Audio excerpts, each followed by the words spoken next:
Às 8h46 da manhã de 11 de setembro de 2001, Michael deveria estar no topo da torre norte do World Trade Center.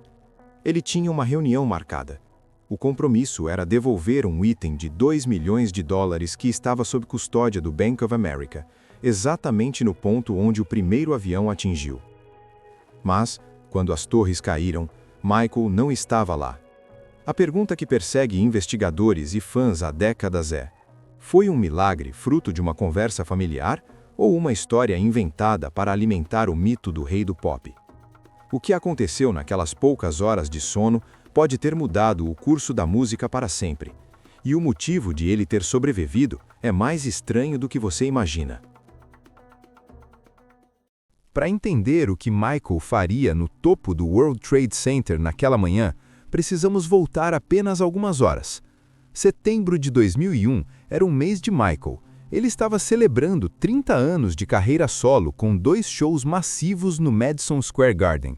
O mundo estava assistindo. Marlon Brando e Elizabeth Taylor estavam na plateia.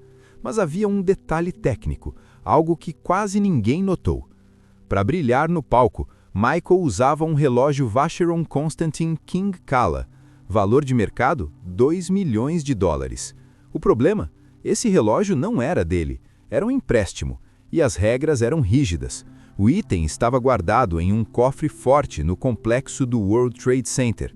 Michael tinha um prazo final para entregá-lo pessoalmente ou através de sua equipe técnica. Muitos dizem que Michael odiava esse tipo de burocracia, mas o dono do relógio foi enfático, ele queria ver Michael. Agora, aqui está o detalhe que ninguém conta. Na noite de 10 de setembro, após o último show, Michael estava exausto, mas ele não foi dormir. Se ele tivesse seguido o cronograma oficial, ele estaria morto. Mas algo ou alguém o segurou no hotel até às 4 da manhã. Mas será que Michael realmente pretendia ir ou ele enviaria um assistente para o perigo em seu lugar? A resposta está em um despertador que nunca tocou.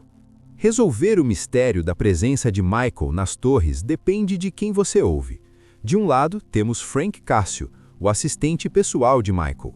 Frank foi direto sobre o que aconteceu.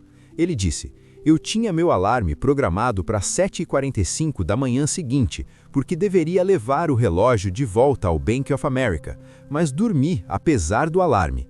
Se Frank tivesse acordado, ele estaria no epicentro do desastre.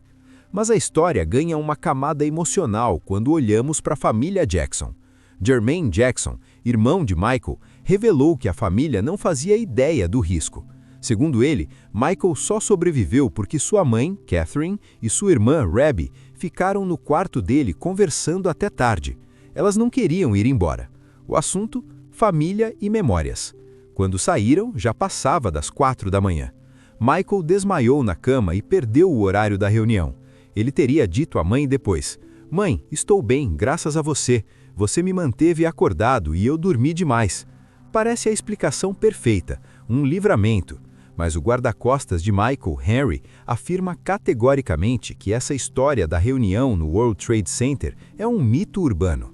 Segundo ele, Michael nem sequer cogitou sair do hotel antes das 2 da tarde. Então, se não havia reunião, por que a equipe sustenta essa versão?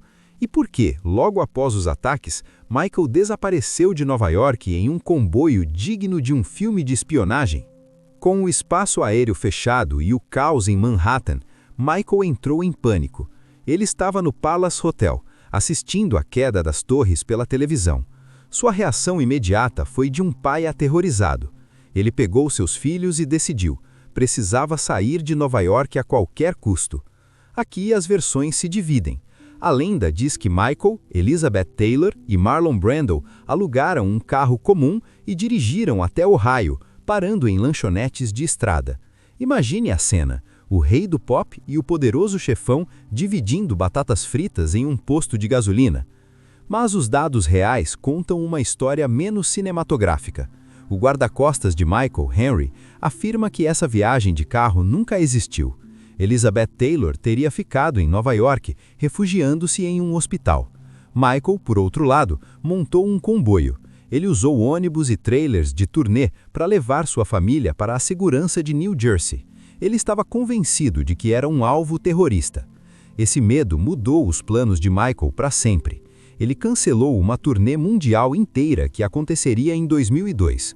Uma decisão que custou milhões e iniciou uma guerra silenciosa com a gravadora Sony Music. Mas, em meio ao medo, Michael decidiu que precisava agir. Michael não ficou paralisado pelo trauma. Ele usou sua dor para gravar uma canção beneficente, What More Can I Give?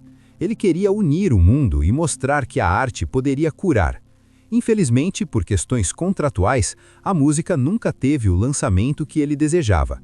Foi mais um golpe em um período sombrio, mas o fato permanece. Michael sentiu que recebeu uma segunda chance. Seja pelo atraso de Frank ou pela conversa com Catherine, ele acreditava que sua hora ainda não havia chegado.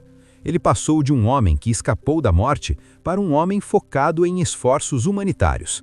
Se ele estivesse naquela reunião às 8h46 da manhã, a história da música teria terminado 8 anos antes do que conhecemos. Não teríamos visto seus últimos lampejos de genialidade.